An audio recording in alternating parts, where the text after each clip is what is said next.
What's up, everybody? Welcome to episode 2 of the Will Wonder Pod YouTube interviews. I'm going to come up with a better fucking name for it, but at this point, that's what we're calling it. I have a very, very special guest. I'm excited to talk to him today. He's a hip-hop fan, a DJ, and not just like, you know, you say DJ, right? He's one of the best DJs there is out here.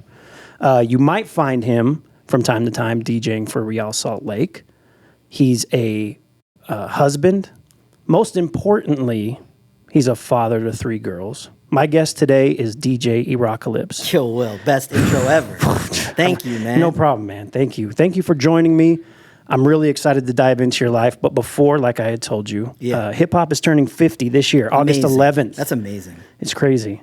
Every episode, we're celebrating hip-hop. So every guest I have, I want to ask them, what does hip-hop mean to you? Got it. I love that.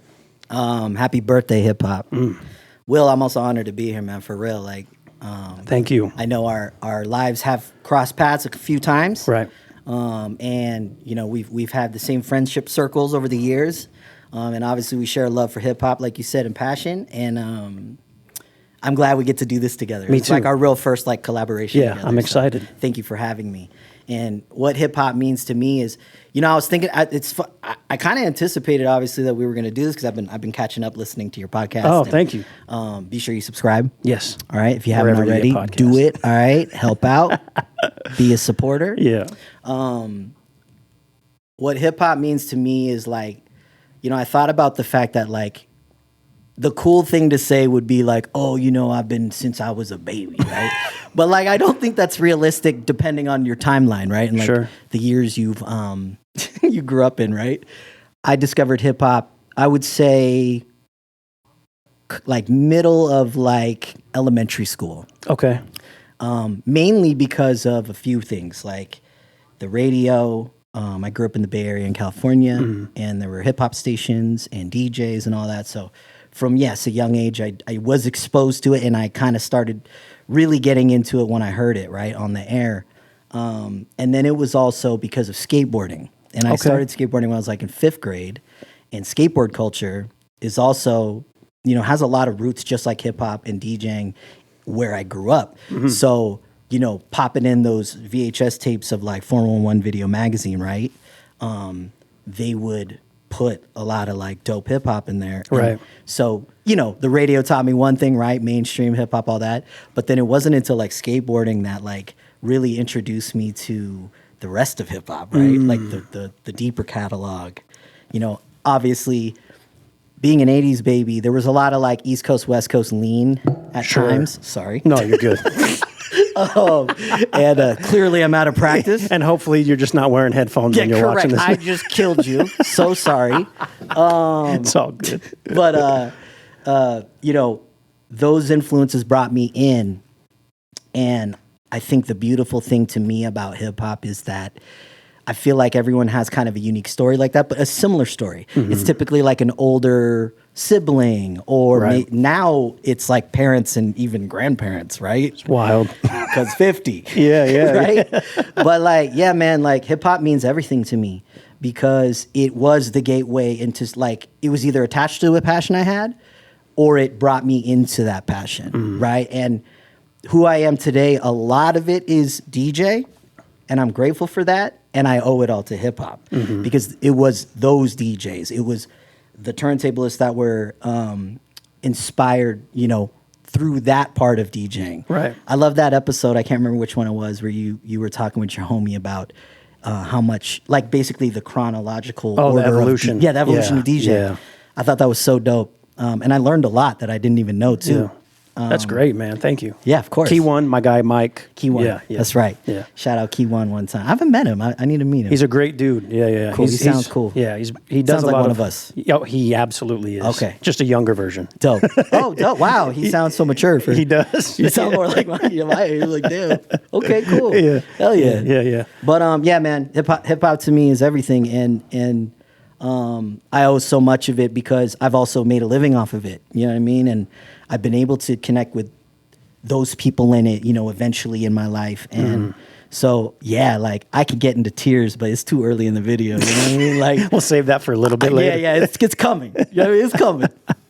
Yeah, man. I love that. I love that. I mean, you touched on so many things there, but I feel the same way. It's introduced me to so many people, and it's just made me feel a part of a culture that necessarily I wouldn't have been a part of if I Correct. wouldn't have, and met all these great people. Yeah. So yeah, Exactly. I feel you, including yourself. And I want people to get to know a little bit more about you, right? Cool. You said you grew up in the Bay. Yep. Skateboarding was big to you. Your family, where do you fit in? You have brothers, sisters? Yeah, so I got 2 older sisters. And my parents were the first generation in their family to come to America from the Philippines. Got it. So yeah, they came to San Francisco, actually. Specifically, that was where they first came in the, I want to say, the early 70s. Okay. If I'm not mistaken. Yeah, man. So once again, I really grew up there until I left. Until I left home. Okay. Yeah. So talk to me about growing up in that Bay Area. Like this is 80s, late 80s, early 90s. Yeah. So I was born in '83. Okay. So yeah, so I was an 80s baby, and all the way up until 2001. Okay. And growing up there, like I said, it was cool because when you're there, and when you're a kid, especially, you don't really recognize things because you haven't been anywhere else. Yeah. Right? Like you haven't really like grown up and seen the world and understood things more, and like. So just, growing up there obviously was just like, I just knew it as home, right? Yeah. And, I definitely grew up, I wouldn't say like a rougher area, but it wasn't like a nice area either. Like Okay. I had to deal with like getting jumped, as a Yeah. kid. I had to, I've been held up, a couple times. And I've also, been a little bastard. You know what I mean? And, I was going to say, you've done the holding up as well? What? no, I mean not that far, but I told kidding. you off camera, like Yeah. I used to steal singles, you Yeah, know what I yeah, mean, yeah. from like the music shop. It's funny saying that now. He's like, holy shit, what was I thinking? Yeah. Like, what was I thinking?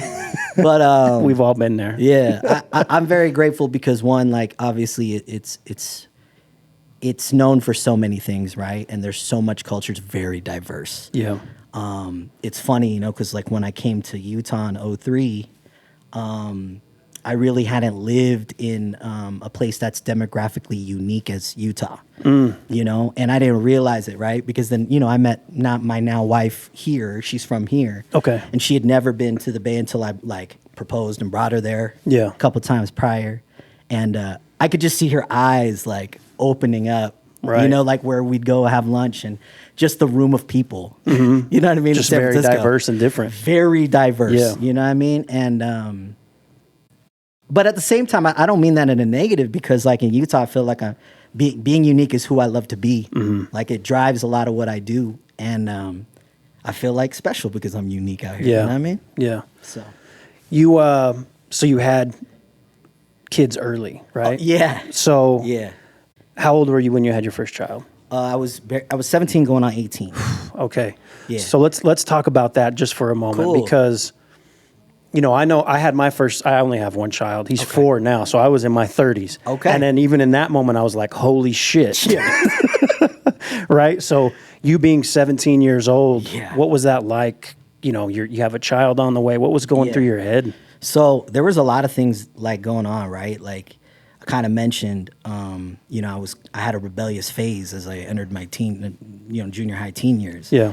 And I was like crazy, like I was really into girls, like I stopped, I really didn't want to focus on school. I really liked, out of school, after school. Yeah.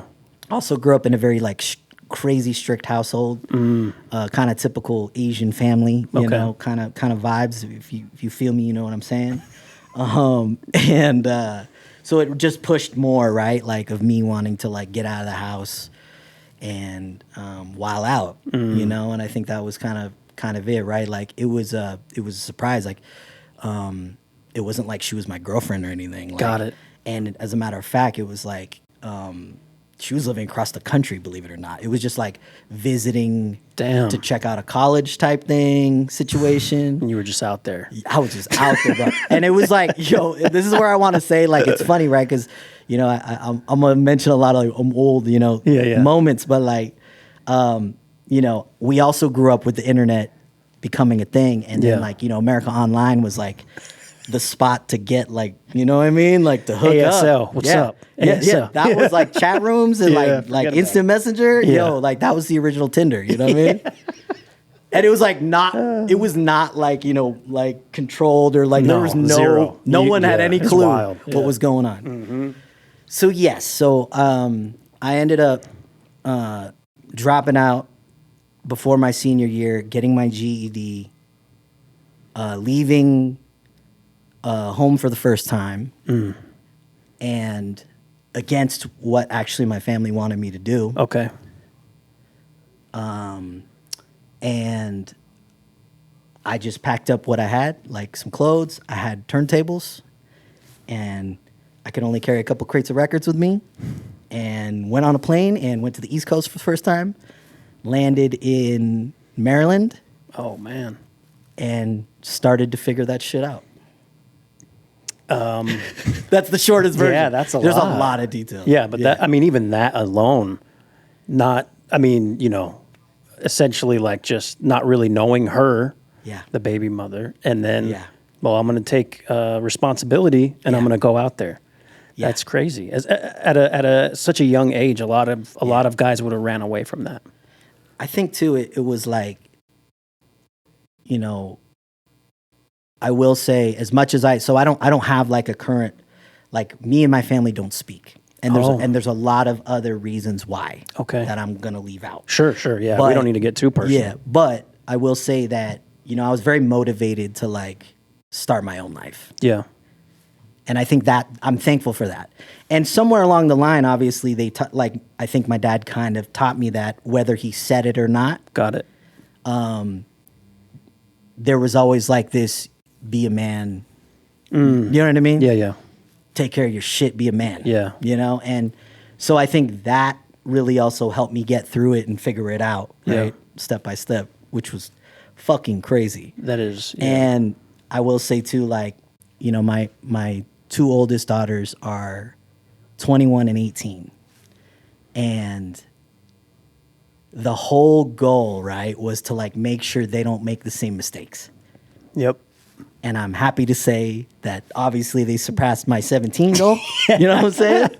And that's real, right? Like, that's all you want. You know what I mean? Especially being a girl dad, bro. Like, I can't imagine. And talk about karma, right? Yeah. Talk about karma. There's no boys in this nutsack. Yeah. You know what I'm saying? So, what did Nas say? The foulest heartbreakers in the world, God get you back and make you have precious little girls.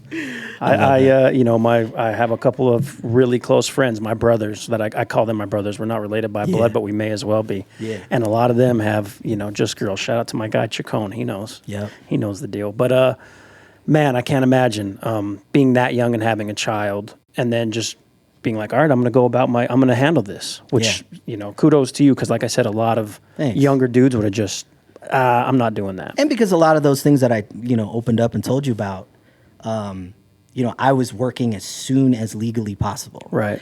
Like they didn't want me to do that. Like typical Asian households from that era, like that's disrespectful. You know what I mean? To like be that young and want to make money. Like that's like telling them you ain't making enough money. Yeah. You know what I mean? Like I know that's like it's not really good thinking, but that's how it was. They looked at it. Yeah. So I really like, I think I always went that way, whether that was going to happen or not. And because that happened, that was just the reason, right? It was like, all right, I'm out. See ya. So you moved to the East Coast. Yeah. And then you end up coming to Utah, and we're going to bounce around, by the way. Sure. I want to go back into the DJing stuff, but you moved to Utah around 03-ish. Mm-hmm. What brings you to Utah? Because everyone has their own story how they got here. No, so it was because of my first wife, the mother of the two girls I brought up, Kylie and Kira. Her older sister was going to UVU, but it wasn't called UVU yet. Oh yeah, UVSC. Yep. And she was having problems too, with her mom. Like we were living at her house. Got it. And they just clashed all the time, and there was like kind of that reason, right, to come here. It was like, yo, my sister's out there. You know, she's married. They live in this like apartment complex. Apparently, rent's super cheap, and it was in Orem. I remember it was like Dude, I was paying like $600 a month. Like crazy, bro. Where did that go? You can't even get a fucking bathroom You for that now. can't rent a truck at U-Haul for $600. You know what I mean? Yeah, for real. But yeah, man, that brought us to Utah. Just like a random, like, yo, let's go. Okay. Let's go try it out. Yeah. Sounds good to me. Yeah. Where were you working at that time? Like when you came here, I mean, new place, right? Obviously you had a connection, but where did you start working? Oh yeah. So these were like the retail days, bro. So Every DJ had a fucking retail Really? day. You think so? I was Best Buy, RC Willie. Okay. Yeah, Okay. Dope. There you go. Yeah. I like that. It makes it easier for I didn't you. know that. Yeah. I didn't realize that connection till now. It's dope. I was like 3 years into Target. Oh, okay. Yeah, and I started there as just like overnight throwing boxes, logistics, that kind of shit, right? Like whatever an 18-year-old right could get, Right. You know, worked my way into the daytime, did like a little like department manager type role, and so I was able to transfer. Okay. We went from Maryland to Virginia, and then because it's very close, it's like DC metro area, right? And then we went from there to Utah. Okay. So working at Target, I want to pause there and I want to go back to when you're younger and everything that I've seen or heard about you around like 14 years old. Yeah. You kind of start DJing. That's right. So what gets you into DJing? I know you had the love of hip hop from skating, but DJing itself, what gets you into? So it was turntablism. Okay. It was. We're talking about the 90s. So this, to me, and a lot of people in the culture that really know, that's like the golden era of turntablism. Yeah. We're talking about heroes today still and who have evolved into a whole other things, right? Yeah. I made a post the other day, about... Beautiful post, by the way. Thanks, man. Yeah. About, National DJ Day. And it was that. It was those turntablists who were competing in the DMC World Championship, right? Which, if you don't know what that is, it's basically the Olympics of DJing. Yeah. Shout out to Poetic C, our guy here in Utah. That's right. That's right. He was a finalist. Yeah. That's ill. And yeah, man, it was those guys because, like I said, I grew up in an area where DJ culture was kind of around me. And also, a lot of those heroes I'm talking about are from there. That's interesting too. That there is a lot from the Bay Area. I mean, think about it. You know, like Q-Bert. Yeah, he's the one who sticks out the biggest. Yeah, and that whole squad, right? Yeah. Invisible Scratch Pickles, and also too, like I also mentioned in that post, like it's also because they look like me. Like these are Filipino DJs, who are world championship level DJs. Right. You don't see that in sports. Right? Yeah. Even music, it's a challenge when you look at it on paper, not just Filipinos, but Asian countries of all. Yeah. It's in American music, right? When you think about it.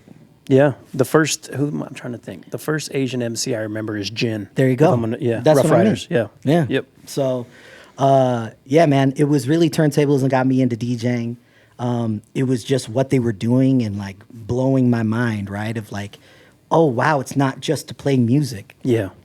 It can be an instrument. It could be, and it's just like a level of like showmanship and performance that attracted me to it and wanted me to do that. So like, yeah, it was like the radio DJs at the time were also so creative in the Bay.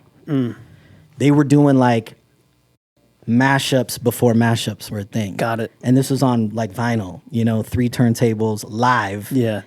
Not Super pre-recorded. difficult. Super difficult. Bro.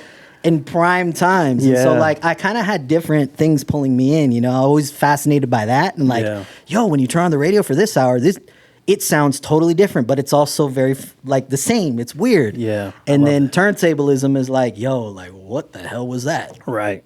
Tricks and all kinds of incredible stuff. Yeah. And I don't know what the math is, 25, 26 years in now? I'm still like, how do you do that at 99% of it? Yeah, I feel you. That's how crazy turntablism is. And like the respect level should be there, you know? And I feel like, yeah, man, where DJing has kind of evolved to, not to like get on a high horse because I complain about those kind of people all the time, but like, I think I'm not saying everyone has to know how to scratch, but like, there have been times where like those heroes have spoken up about like, other types of DJing that have like talked down to it. Yeah. Or like acted like that's done or, Yeah. you know, and it's like, no, like that's the fundamentals. Exactly. You know, I don't want to go to a doctor that didn't really go to, you know, medical school. For real. Yeah. You know, like that's to me, Yeah. like that's what that is with DJ. Yeah. Like you should at least understand some basic principles and be able to baby scratch and, you know, Exactly. Yeah. and create some showmanship. I think, you know, and you had listened to that episode that Yeah. me and Key had done, but it's a double-edged sword with technology now. Truth. Because it's so great to allow you, like, I mean, I remember when Serato first came out. When it first came out, I couldn't afford it. Yeah. And, but eventually I got it, and it was just like, God, I don't have to lug around this shit. Bro. That reason alone, not having to bring your elephant Yeah. to put 10 crates on to get to the club. For bro. real. And your friends who want to hang out at the party but don't want to help you load in, like, come on, bro. I told you about the mixer I had that I would have CDs as well, and then I had my turntable. So I would take maybe 3 crates, right, and then the rest I'd have CDs. And I'd be like, guys, I don't want to go back to my car and grab that. Just grab it. Still Shit. heavy. It's still heavy. Yeah. But yeah, I mean, we can go down a whole rabbit hole about that. But Yep. but So I that brought agree me with in. you. That brought me in. Okay. That brought me into DJing. Okay. Yeah. Your first purchase turntable wise, what did you get? So what's dope is because I grew up in an area where I like really paid attention, I knew there was only one answer. Right? Yeah. It's the 1200s, Yeah. right? You got to get the techniques, dog. Right. Like, that's the one. Yeah. And I will say too, like, it was also influenced from my family because I had like an uncle or something that like was big in the wedding Filipino circuit in the Bay. So I remember going to his house a couple times and he had like a studio and it was crazy. It was like, and he was like a real DJ, like, and he had like showmanship and all that. And so I knew like, I kind of had influences around me that like knew like, oh, you're going to get into this. Like you got to get the right shit. Yeah.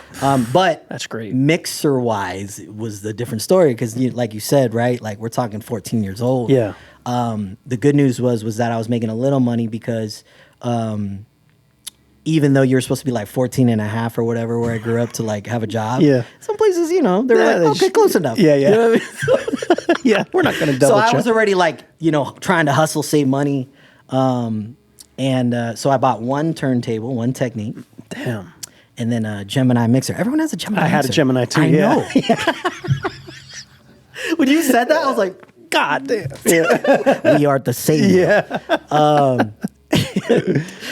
So it's just that. And then my family had what the family business for my mom was a like performing arts studio. And there was a live element to it, obviously, with like equipment. So I helped them like always like connect everything. Like from a very young age, I was into that. Like, Nice. How, like audio, Yeah. audio and connecting things together. So by the time I wanted to get into DJing, I knew how to like connect things together. And I was like, oh, well, we got that old CD player. Yeah. Right? The big ones. Yeah, the tower. It's like a turntable. Yeah. And I would like plug that in as my second one until I could afford to get the next turntable. Nice. And so then I got that. Yeah. Yeah. That's beautiful. When you head out to the East Coast, I'm assuming at this point you're 17, 18-ish. Yeah. You have both your turntables, you have your mixer. Were you able to DJ out there Not at all? all. No. Okay. Yeah. I mean, It was like, yo, it's go time. It's like, Yeah. I got to make money. yeah. And, you know, there was like a few parties here and there in high school that Sure. I'd get broken off a few, you know, Yeah. $20. But it was more like just being there. And Yeah, doing but it was never like a job yet. You know, Yeah. it never like really like I could lean on it yet at that point. And then when I left, it was really like a mind fuck, right? So it was like, gotta grow up now, gotta like, Yeah. you know, gotta figure this out. So I was really just focused on how do I get my hourly rate up? Yeah, You know what I yeah, mean? yeah. At the time. And so that stuff just sat in a room for all those years that I was there. Wow. And then, as a matter of fact, I forgot this detail. I ended up selling those turntables to move to Utah. Oh, wow. But I kept the records. Okay. And then it wasn't until like life got more stable and the job got better and better that then my wife at the time, I'll give her this credit. She was like, yo, use the tax return to get your turntables back. And so I did. Okay. And then that was also right when Serato came out. Oh, man. Okay. And then it was like when I saw that, and then it was like the next year, get that. Yeah. You know, because like you said, Game changer. bro, like the money you spend just on doubles. It's stupid. Yeah. Double everything, Yeah. bro. Like stupid. Yeah. So yeah, that was like a godsend. You know what I mean? So love that. yeah, man. So you get back here. You're here in Utah. I've never told this story, by the way. Like I love that. Yeah. that's what's dope. Like I'm remembering selling this, that, bro. like to see where you are now. Yeah. But you sold that shit because obviously you had a baby on the way, or you had a baby and Yeah. you were moving back, or you're moving to Utah, not Uh-huh. back. Apologies, but Yep. that's crazy. Yeah. It could have that could have been it. E. You could have never done it again. I know. Imagine. I don't want to. Yeah. Scary. It's crazy because then none of this would have happened. None of it. You're right. Wow. The last 20-something years of your life would have been you would have been running targets. Different. Yeah. Possibly. Yeah. You know, and there's nothing wrong with that. No, I mean, hey, the store manager making Make good good money. dough. Yeah, I remember the general manager at Best Buy. He was a complete dickhead, but he made great money. Of course they did. That's where your money went. Yeah. You didn't know? Yeah. All right. So here in Utah, Yes. I know. I remember because I was. So you're about 3 years older than me. 3 years older than me. Okay. I listened to the radio all the time Cool. in high school. You know, growing up. I talked on that podcast about the Baker Boys, different DJs that were I mixing at loved the time. everyone you were bringing up. Just some guys that like They are just are, but heroes. you were right. Yeah. Yeah. But you're right, Will. Yeah. I want to say that Yeah. to you right now. Thank you. That's why I really enjoyed it. Thank you. Because Yeah. you really are a lover of this shit. It's so deep. You know what I'm saying? That's cool. But I remember listening to the radio. I remember the Pepsi. Yeah. I'm gonna mess up the name, but like creating the DJ, or what was the name Making of the DJ. Making the DJ. Yeah. And I remember I even went to one. Oh, you did? It was outside of U92. It must have been. That's the one that I was in? Yeah. Oh, maybe they did it again. I don't know. No. before that one. It was okay. when you were in it. Oh, Because okay. I remember you. I remember Seo. I remember. Do you remember all the people in red and khaki that were there? Yeah. Those were my people. That's your okay. Yeah. No, They I all do. came out to support me. Yeah. Straight up. All the Target family. That huh? was it. Yeah. I was still working there. Yeah, that's beautiful, and that goes to Yeah. speak to like what kind of person you are to have supporters. Thanks, that man. you know what I mean. And I'm going to get to another point here in a moment, but I want to get to you getting ready for that. Oh, okay. So That transition, yeah. when U92 did the DJ competition Mm-hmm. that I participated in, I practiced that first 5-minute set for days. My wife will tell you she cannot listen to the mix I did with Flo Rida's My House and Dre's Next Episode, where I put the acapella over the instrumental. She's like, I cannot hear that fucking song. I know you did. Yeah. I know you did. Yeah, thank you. Because I threw that contest because of that. Yeah, And I was very impressed with your set. thank you. And I wanted you on the squad. I know. You know that. I know. You know that. Yeah, I was. I'll get this out now, right? Yeah. I was too hard-headed at the moment and frustrated at the result of the competition. Yeah. Because I mean, again, I was. Yeah. How old was I? 20. I don't know. Mid to late 20s. I don't want to say late 20s. But I was very like, I want this shit so bad. And this is, I mean, now that I'm older, I'm able to separate I myself. love that we're talking about this. Yeah, I'm able to separate my ego from who I, Yeah. And I was like, that guy is not better than me. And I'm not going to name any names. Oh, okay. You know what I mean? And that other guy who made it over me is not better than me. I'm so thankful you're saying this. Yeah. Because at the time, too, and I know I hear it in your maturity, right? Yeah. Like, I did not anticipate that point of view. I didn't think about that. Yeah. I was so wrapped up in this gave me the opportunity, so I want to give it to all these motherfuckers. Yeah. That's where I was too young and too not mature enough to understand what was But in I front should of have me. thought of that as a real lover of the culture. I didn't anticipate that, and I'm so great. I'm telling you right now, man. Yeah. Like, I'm so grateful you're telling me that, because that's really something I should have thought of. Because you're right. Like, when it comes down to the art form, I think competition is necessary. Yeah. And I think having pride that much in it and belief in it, that there should be a clear winner, Yeah. right? Yeah. I didn't anticipate that. Yeah. So thank you for telling me that. Yeah, for sure. That's really good, man. Yeah. I was. I respect that. Thank Seriously. you. Yeah. And I don't know if Dre told you, but like there was a time too where he brought you up in one capacity or another, and then I asked, "Oh, how's Will doing?" Yeah. And then he told me, he was like, "Oh, he's good, man." And I'm like, "Are we cool? Like me and Will?" Yeah. I mistook you for someone else. Okay. Because he asked me that, and I was like, well, yeah, I'm fine with them. I fucked up, bro. Okay. Once again, it's also because there were so many DJs involved in that Yeah. competition. I crossed a couple of storylines wrong. Okay, got it. And so like I now remember what happened after and you and Yeah. my conversation. We talked on, yeah. Yeah, and Because let's I hit just- you up like, what can I do better? Yeah. Yeah. Well, and on top of it too, it was just like I also understood like at the time, like your feedback and all that, like I totally got it. Yeah, yeah. So yeah, man. I also want to say that out loud, right? That Yeah. came to mind. That like I told Dre that the other day. I'm like, Dre, he's not who I said. Yeah. Like, I totally cried, and it wasn't even bad. It was just like I could understand if you weren't fucking with me. Yeah. You know what I mean? Well, Like, after that. it was so funny because I remember because I had rented this studio. We're in All Rock Studios right now. Oh, really? Shout out to Dre. I had rented the studio for a podcast Yeah. the day before. You guys were doing a remote That's right. You came by. Volkswagen or something, Yeah, and you I came dropped by. off the keys. Yeah. Yeah. But first, before I came by, he's like, "Yeah, I'm here, but I'm with E," and I'm like, "Okay." Yeah. And he goes, "Are you guys cool?" I'm like, "Dre, what are you talking about?" I love Dre.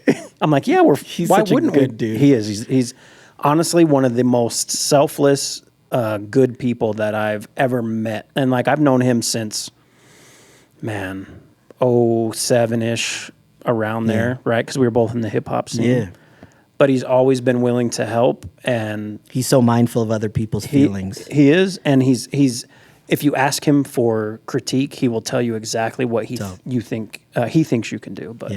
But yeah, that's funny, man. Because when he asked me that, I was like, I think. Yeah, that's my bad, bro. I crossed stories.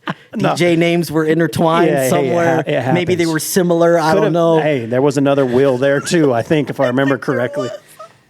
Yeah, but anyways, let's get back to the. Sorry, no, you're good. I told you we're gonna bounce around, man. But I love this. yeah, It's great. But so that competition again, Yep. I remember being outside of U92, and I want to say it was with like in the smaller studio. It was in the first ownership hands, Yeah. the first building, the original. That's right. Yeah. I had gone Mill there Creek. for, funny enough, this is weird how this all comes full circle.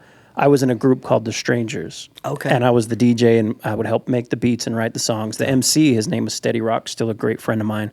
He was doing freestyle stuff for Dog 'Em Out, which Dre hosted in that old building. That's right. So that was, I had been there. But I remember going there again, not to That's fucking so go- cool you were there, bro. Yeah, yeah. What the hell? Yeah, and I remember Seo because Vortex. Seo had been at Vortex, and that's the only club you can get in when you're under 21, right? So I would go hang out there from time to time, but I didn't know you, and I was like, Nobody did. "Holy shit, who the fuck is that guy?" I love you. Yeah. Thank you, man. But I was just a fan, and I was a kid, and I was timid to even reach out to anybody. That changed a little bit later, but at that moment, I remember being like, And to connect those stories, so this competition was maybe not even a year after I got back into it, when I got the equipment. "Man, And it was, once again, my first introduction to Serato was why I was able to do the set I could. I would not have been able to do what I did yeah, without Serato. There was no way to do that with vinyl, yeah, and especially at my skill level at the time. And I think that's also what, like, I can proudly say, like, I was proud. I was you. yeah." I really treated it as like, this is a shot. This is a real competition. Right. I don't know how this is going to go. I don't know any DJs personally out here. I was also starstruck. I was just excited to meet other DJs who actually did this for real. Yeah. I was excited to meet the people I'd hear on the radio and just to be considered. And it was crazy because I didn't enter. I got found on MySpace. Holy shit. That's how I got invited to do it. And it MySpace. was like, this is the funnier part about this story that I've never said. Apparently, they already had chosen a winner. Oh, I'm sure Seo I found was the out guy. a year later. Yeah. But then they thought they just were like, oh, this guy, he's in Orem. He's just going to be a fill-in because we need another DJ. Right. That was the story they told me a year later.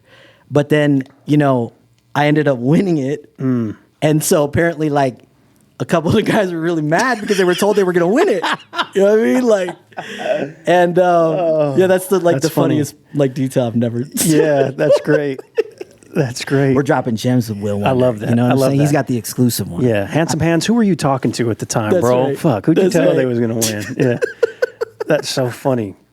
I'm so happy to hear you were there. Yeah, And that we got to share like this kind of thing together. yeah, yeah. And then you would. Like I years had later. hair then. You know what I'm saying? So you wouldn't have realized. You know. It was Yo, you were in a group. It was a whole different chapter. different time in my life. Hell you know yeah. what I mean? Hell yeah.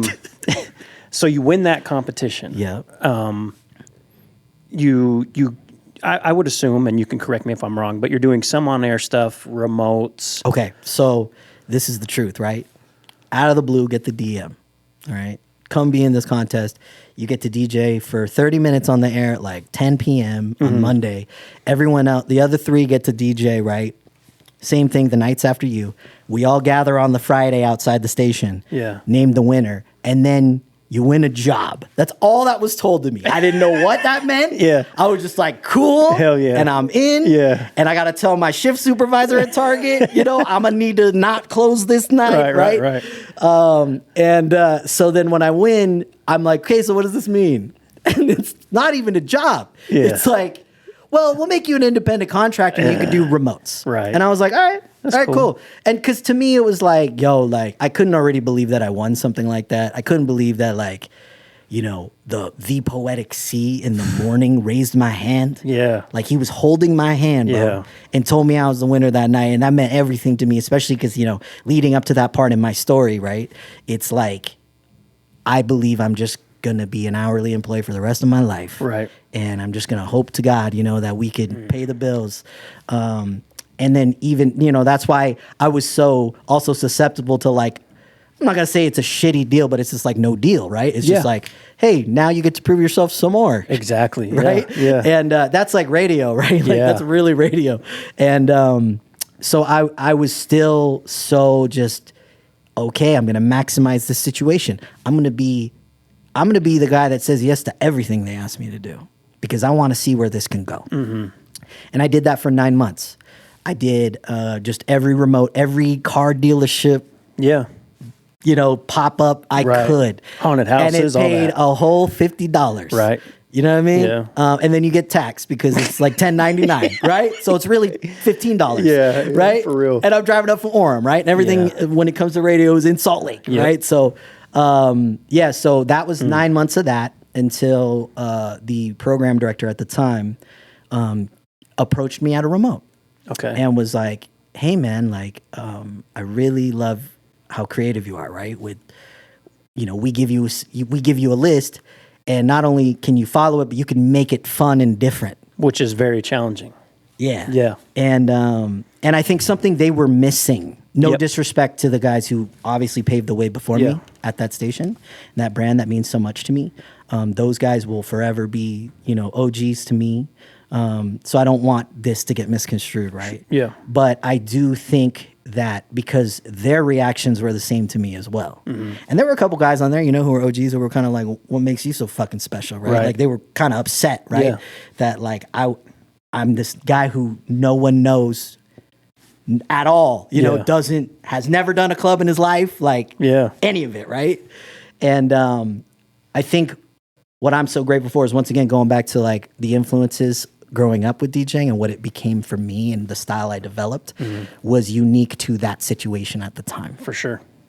You know what I'm saying? Yeah. Their DJs weren't doing what I was doing at the time. And then DJing caught up, Yeah. which is great. Yeah. I think it's great.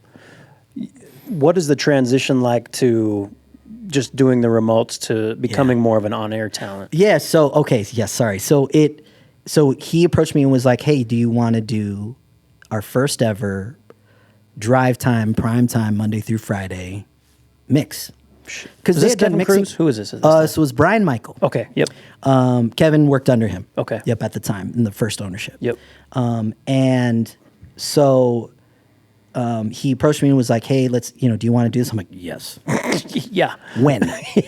You know what I mean? Like Yeah. when? And that was also like he gave me that feedback. Like he was like, "You're so dependable. Like we know you'll say yes, you know what I mean? And Yeah. to a fault, it kind of hurt my career in other ways, which we can probably get into later. But it's, yeah, man, I was just asked to do an hour, Monday through Friday. I was just grateful to like be able to go and try this and do it.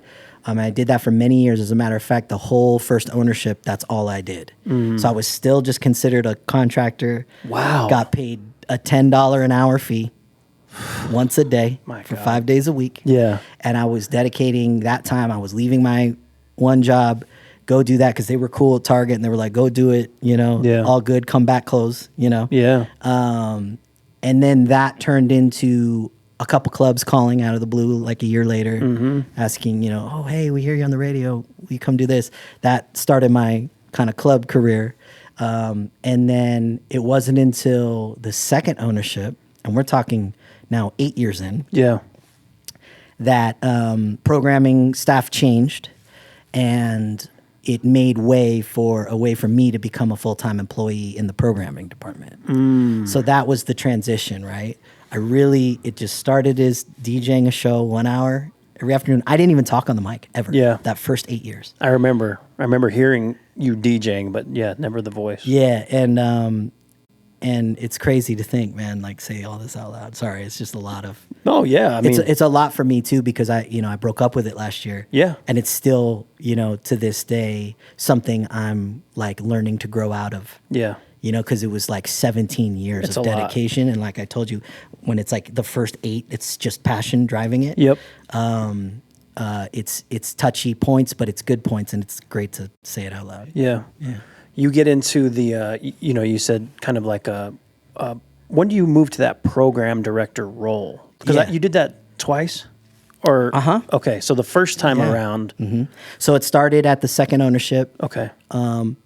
And I was just the assistant program director for about a year. And then I got the opportunity to become the program director right when we were getting sold to Broadway. And we came into the third ownership in the third building. And so, yeah, my full-time career started in programming there. My question for you with that is obviously coming in, like you had said, a guy that nobody knew. We'll just say the boys, right? Sure. The boys don't know. Yeah. You get on, you're working your way up, working. You become a program director. Yeah. What is that like going from being essentially one of the boys at that time? Because I'm assuming 8 years into it, you grow relationships. But how do you go from that to management? It was eye-opening. Yeah. And it hurt relationships, to be real. Yeah. The DJ community can be a very, prideful place. Me at 26. Me too, though. Like all of us, right? Yeah. It's all good, right? Yeah. Like, I'm glad we're mature enough to talk about this shit, right? Because it's truthful. And there, you also, I think in life, like, sometimes you just grow apart from people. And sometimes, people are on different paths and different levels to this, right? And it's okay. Yeah. But yeah, you can imagine in any work situation, right? Coming from, I kind of hinted, right? Like, there was already in that DJ, group, like, why? You know? Yeah. And then I gained the respect, through doing the show, through being who I am, not being a dickhead egomaniac like some DJs can be, right? Sure. And so, I remember very specifically one of the OGs pulled me aside after they announced I became the assistant program director. We had the meeting, right? And they announced it to these guys. And one guy pulled me aside and was like, that was supposed to be me. I said, I'm sorry. I was just like, I mean, what the fuck do you say? I really just said sorry. Yeah. And I was just like, first of all, I didn't know. Yeah. I was not told this, right? Like, it wasn't like I knew what everyone's paths were at the time. Like I told you, I had never even had a real contract until 8 years later. Yeah. So those first 8 years was just an hour a day of interaction. That's all I knew. Yeah. I didn't attend the team meetings. I wasn't invited to the jock dinners yet. Sure. None of that, bro. Like, this was just like it was like day one. And but you know, growing to who I am, like to where I am today mentally, with just how I look at situations and learn from them. I also think that's a natural human reaction, right? Yeah. And being upset in your own situation, right? And maybe taking it out on people around you to a certain extent. But also, you know, I also respect people who like aren't afraid to say how they feel. Yeah.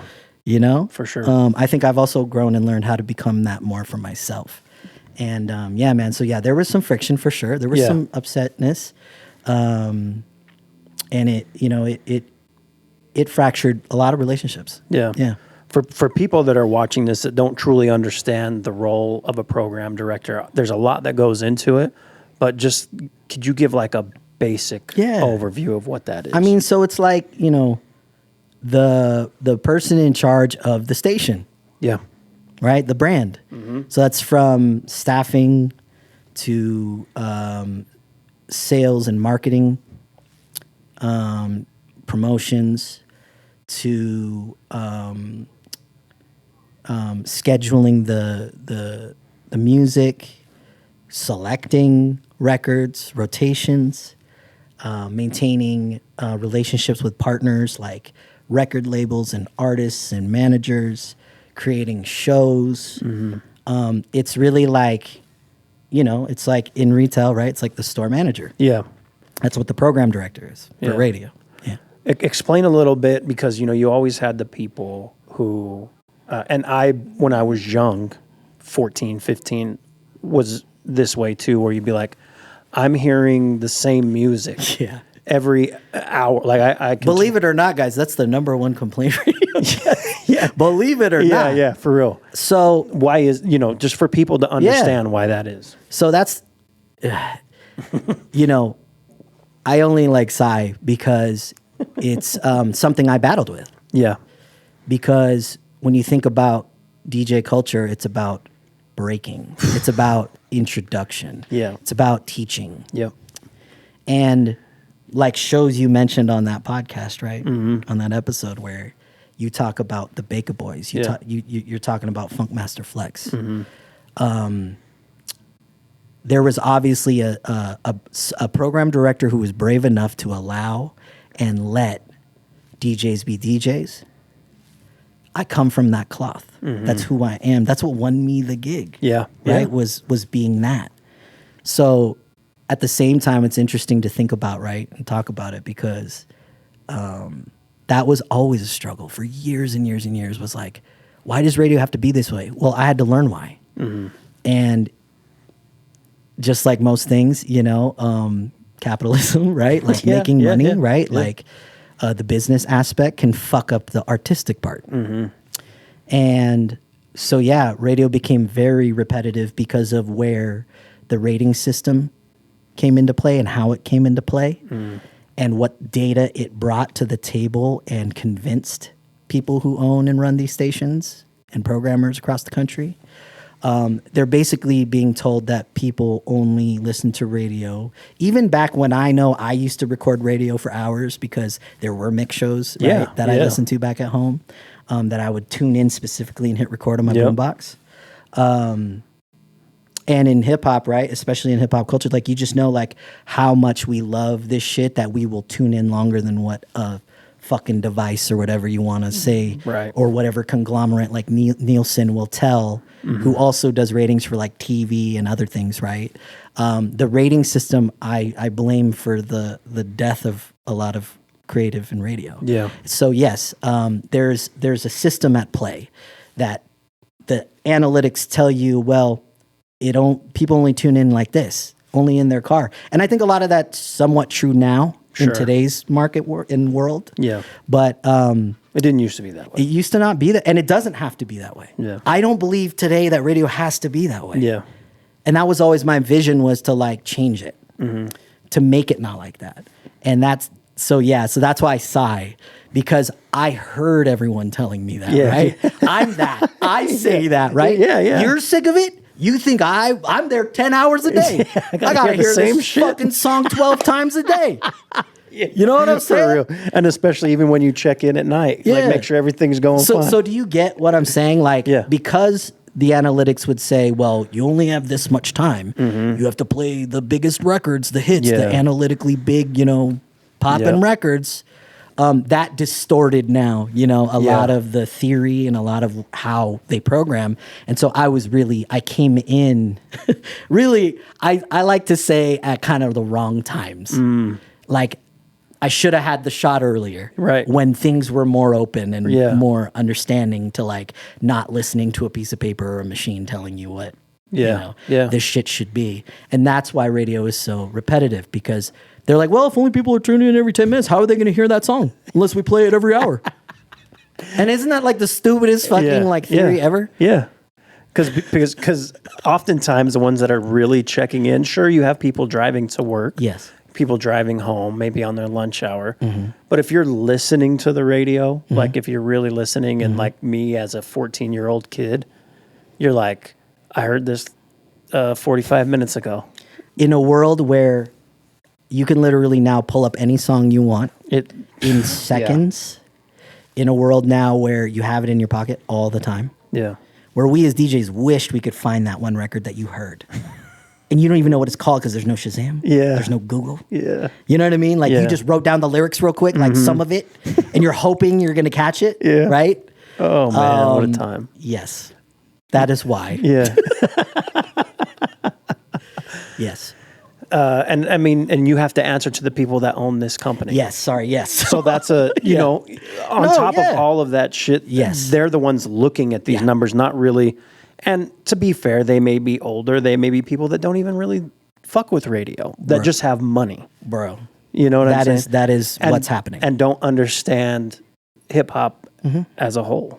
Yeah. Maybe Sugar Hill Gang. What's crazy is like, so let me give you an example, right? The rating system before I became a program director was totally different. And all the biggest hip hop stations, like you mentioned, like Hot 97, right, were at the top. Yeah. Then when the rating system switched, the data put them at the bottom. That's out wild. The gate. Yeah. And it's because they totally changed the philosophy and how they're gathering the data. And so, of course, passion, culture-driven brands that are more about lifestyle and culture are going to fall at the wayside in that kind of system. Yeah. Because once again, to be fair, Justin Bieber, right? One of the biggest artists on the planet, especially at one point in time, right? Yeah. Of course, like you said, these old guys in suits who subscribe to these tools, right? And are being told like, well, he's the biggest hit maker.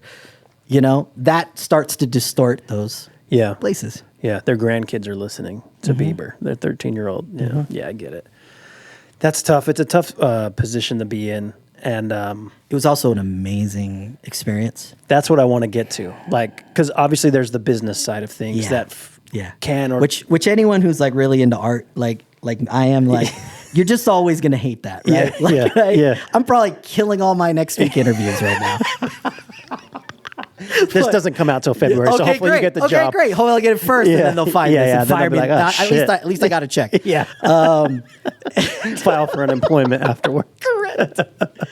Yes, but they're at the same time, and I mean this with all humbleness. Like, look at my Instagram, all the moments I got to as a fan, right? A lover of, like, bro, coming from a place in my life where I never thought in a million years DJing could even be remotely a profession or something that would lead into this, let alone then become doors are opening and you get to walk through them as a fan, but also as someone who is a brand where, like, you get to, like, actually make an effect. Yeah. That was the things I loved, right? The art part of it was, really being able to connect that and then, break those artists. And so, I got to, be in rooms that I never thought I could be in. What comes to mind is, like, I got to go to, like, the Cash Money Records, like, actual, like, room at the label where the long desk and a phone at the end, and they got all the plaques of all the Cash Money millionaire shit and all the, the classic artwork, right? Right. Me and a friend at the label at the time, we snuck in, and I got to be. Those are the kind of experiences that I'm so grateful, right? That like, just as a fan of this shit, like, I got to like have little parts. That's a great transition into what I wanted to ask next. Is I think of the times I've DJ'd and trying to keep it cool when you're around people that you look up to, and especially on really high levels. Yeah. You know what I mean? And you've met so many people in your time in radio, again, 16, 17 years. Maybe you could share a story or two of just some times where you were like, wow, this is wild. So one that comes to mind right away is when I met Anderson .Paak, but also Sway in the same hour. Wow. Yeah.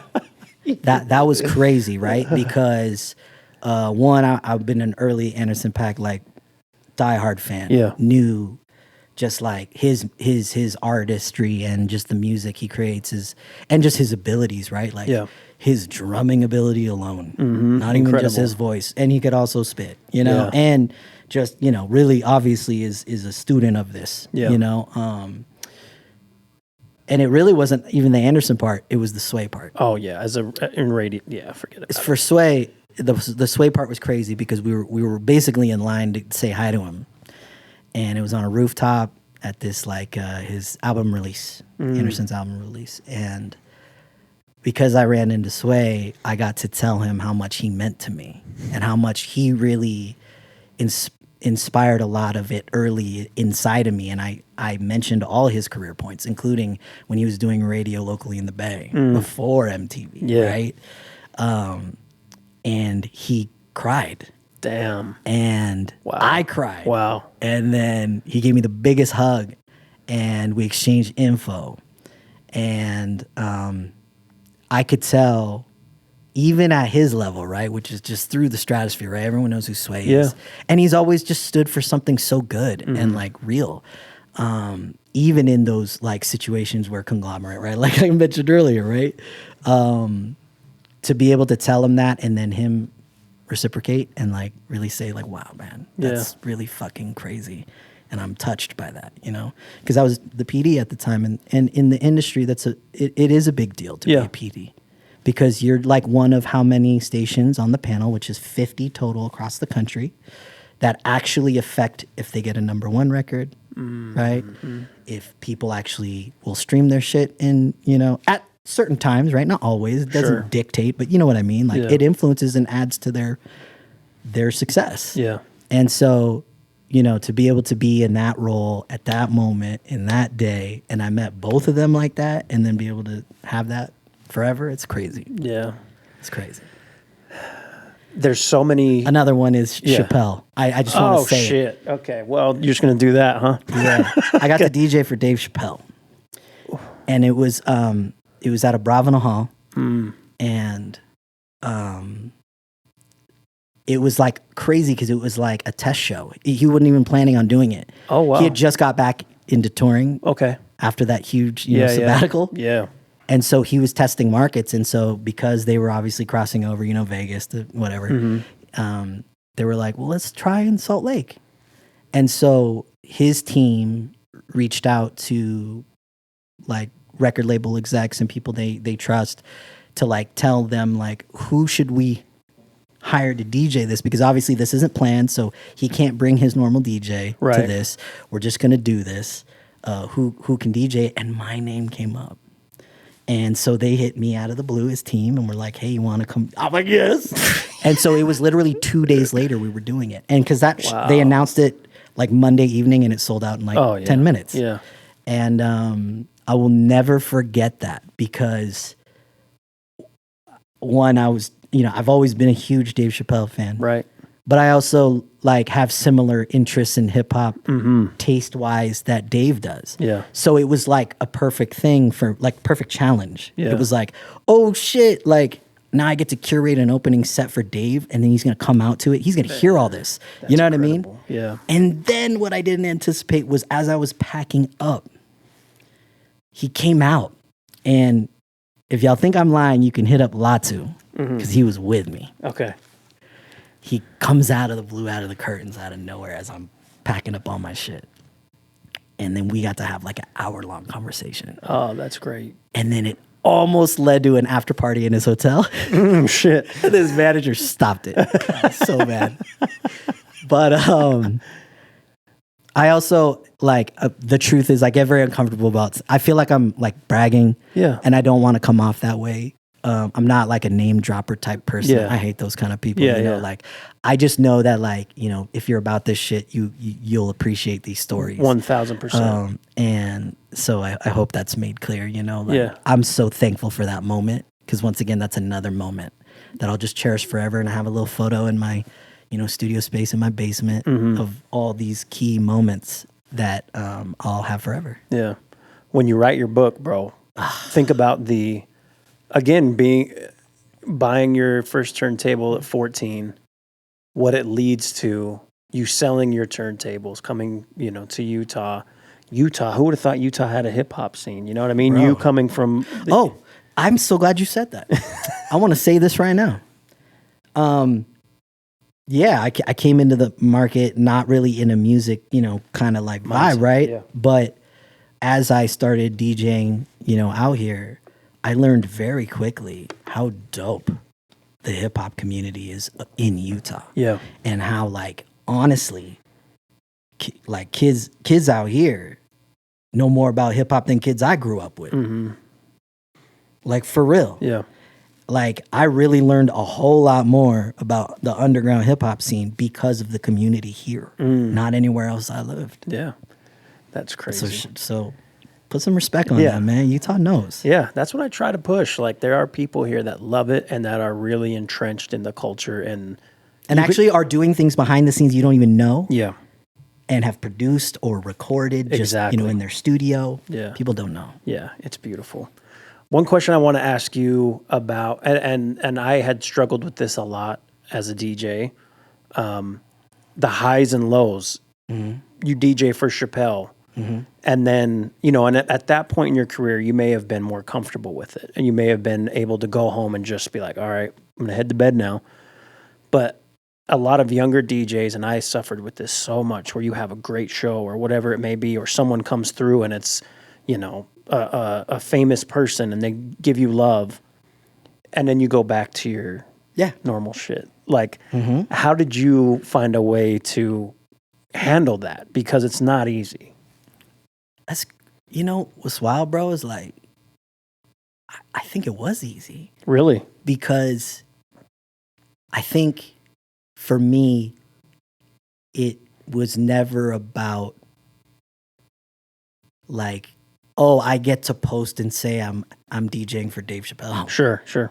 No, it was like, holy shit, I get to DJ, right? Yeah. So like, I slept good because it was like, holy shit, I just did that. Got it. And that was amazing. Yeah. But it was never like, oh, now I gotta, you know, Go work my retail job again, or Yeah. you know, because there were highs and lows. Speaking of highs and lows, there were highs and lows even through my career in radio, which was my full-time job. Yeah. Where then I had to go back and work like other jobs, you know, and like throughout my life. Got it. That I've never even talked about, you know what I mean? But like just life, right? Like, and clubs come and go. Yeah. And people lose their They liquor sure do. licenses. And when you're banking all your money into that, you know, you got to start thinking other ways. And so, yeah, man, I've always, I guess in a way, it's like, it's never been about that for me. So I don't think of it from that perspective, you know, it's just like grateful, awesome, dope. Will hopefully lead to the next thing. Yeah. But at the end of the day, it was, you know, it's funny though you say that, because you're right. Like, it was definitely weird to like sometimes go from like, you know, playing at USANA Amphitheater with like Wayne and Drake's tour, right? Yeah. And then going and playing like a shithole bar Yeah. Where that one asshole That's comes up asking fair. for the same That's song. fair, right? Yeah, like the highs and Okay. the highs and lows in that aspect. Yeah, that's fair Yeah. because that did feel a little weird sometimes. Not all the time, Yeah. but like it was kind of like, oh fuck. So my tab is 120, Yeah. and then I'm getting paid what? Yeah, Okay, exactly. fuck it. All right, let's have a good time. Exactly. Yeah. But hey, all good. Yeah. You know what I mean? Yeah, it's just All part of good. the game. Part of the game. I don't want to fast forward too much through your career at U92, but Yeah. within the last year, and I remember because I remember Dre getting the job there, right? Yeah. And I remember when he told me that you had stepped down, and I was like, for me, you were such a steady ship there. I guess would be the best way to put it. You had always represented the brand for so long when guys had come and gone. Yeah, I had a consistent Exactly. existence Yeah. and participation, no matter what it was. Right. Yeah. So I thought to myself, well, what happens to this now? And I mean, I don't want to go into like where it's at now, right? Because we all have opinions on that. Sure, But, sure. But what ultimately made you want to say, and if you're not comfortable with talking about it, that's fine. But what made you want to say, okay, I'm leaving? So it was a multitude of reasons. Some of the ones that really kind of are at the top. Some of it was what I kind of hinted to before, Yeah. which was my struggle and with the system and the lack of like allowance. Got it. To me, because I'm such a like don't want to be put in a box about this and about what I am and as a DJ and as a musician, whatever, right? It was really hard putting in that much time and then feeling like, nope, you're still in the box. And then there was also a lot of moments that happened that like I went into a very dark place the last couple years of that. Got it. Because stuff like getting demoted and then someone who really you knew on every level despised you and couldn't wait to get in there to fuck your shit up and like pay back. I went through that. I won my way out of that to the second chapter, like you mentioned earlier. But then when I did that, upper management changed. Yeah. And it became all about only the business side. And I'm not saying that's not important. Yeah. Because what offended me too was that they didn't respect me enough to understand that I am a businessman and I know what this capability is even at a profitable level and a selfish level corporate-wise, right? Well, you've been doing it for so long. How wouldn't you? And it was just like disrespect after disrespect from that point on that I tried to endure, and I endured it for a long time. And it's made me a better person in so many ways. I could say that. And yeah, it was, I think to sum it up, it's like, I felt like I came in at wrong times. My times were at wrong times. It was with wrong management. It was with wrong people at the top who were able to say yes or no. Yeah. And I would get no. Got it. And then even beyond that, it was also like, you know, you mentioned older generations, right? And I'm the first person to say I don't like to group people in just their ages because like you said, right? There's young people who have old souls and, you know, we can learn so much from people after us at the same time. But I definitely dealt with some closed-mindedness, I'll say, to put it nicely. For example, you know, the only minorities when I left were on my station. Yeah. No other department. I mean, maybe one in one other, like engineering. But there was just, to put it as kindly as I can, You can talk your shit. there that's was fine. like so much other shit that bothered me. Yeah. And I let it happen in a way to myself. Yeah. And then it started to happen to other people, right? but we just kept banding together, right, as a group and just being like, it's okay, we can handle this, we'll get through this, there will be a day. But once you're pushed beyond and then it starts to affect you, for example, right before I left, I had an RSL game I was going to, and I had the worst anxiety attack, and I didn't know what it was. I felt like I was having a heart attack and I was dying while I was driving on I-15. I had to pull over. I had to call my guy at RSL. I cannot come to this game. I'm going to the emergency room. Like, unfortunately, that's just a little taste of like where everything had gone. Okay. So it was, you know, it's also crazy to say this all out loud because obviously I could look back and be like, oh, well, I wish I did this or that, or I wish I made this, you know, or maybe I should have come out. No. Because at the end of the day, it is what it is, right? And I left on my terms. And it also, you know, when you do that and you're brave, you finally have that bravery to like stick up for yourself and let go, even when there's so much good perks, right? We just talked about all that, right? Yeah. The experiences, all that, right? That's hard to let go. Yeah. You know, and walk away from. Also knowing that there's like limited outlets of that type in this market. It was one of the hardest things I ever did. I'm glad I did it. I'm thankful for every experience that it brought. There's so much more positive than the negative that I'm bringing up. Right. And like I said, I think it was just wrong place, wrong time, wrong people, wrong this, but also decisions I made. I absolutely also understand. I hope it doesn't come off that I'm saying like I blame. Yeah. Because it's both ways. And I've made many mistakes. And I wish I could turn back time in a lot of ways in a lot of those situations. But yeah, man, it was for my health, even at the detriment of like, you know, livelihood. Yeah. Yeah. That's tough. Yeah. Being in a position or at a company. I've never worked at one company for 16 years. Got it. You know what I'm saying? Ever. Yeah. I'm in the tech world, and in this world, you just hop from shit to job to job. Yeah, I got homies that and do very well doing that. Yeah. And that's part of the game. My dad and brother make fun of me. They're all, my brother's What do you 10 do in years the old. tech industry, if you don't mind me asking? I've never asked you. Yeah, I do renewals for a cybersecurity company. Oh, wow. Yeah. So I get advertised all the time for those boot camps and all that, and I'm so tempted. Yeah. But I'm like, then I look at how much it is. I'm like, gotta get the other full-time job first before I do this. For real. But being at one place for 16 years, in a sense, like, for lack of a better term, institutionalized into that life. Yeah. You're done. What's the next day like? So it was like,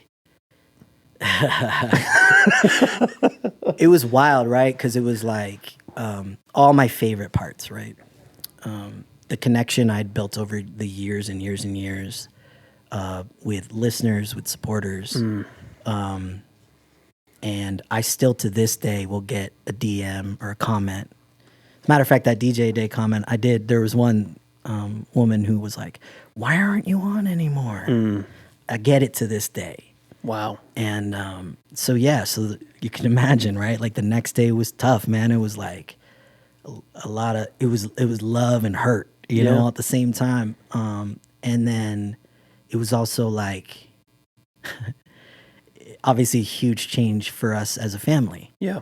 You know, I gotta shout out my wife, Bree, who I know you can understand this, and people listening and watching can understand, like, man, our partners, right? People who love you and like have to deal with this shit with you. Even they're not part of it, or they shouldn't have to, but they are, because they're your person, right? Like, you can imagine, right? Like, the stories she had to hear and the pillow talks we had over the years. And so she really gave me also a huge part of that courage to be able to like walk away and leave something like that.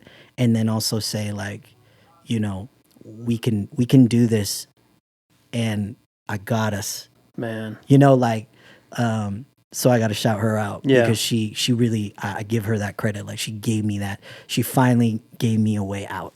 Man. When I felt like I couldn't, because money's money, and we all know. Yeah, you need it to live, unfortunately. Yeah. You need to live a life of... And at the time, too, I also was in a deep depression about DJing. And I never said this out loud also. That part of, like, when radio, the programming changed and I had to, step back,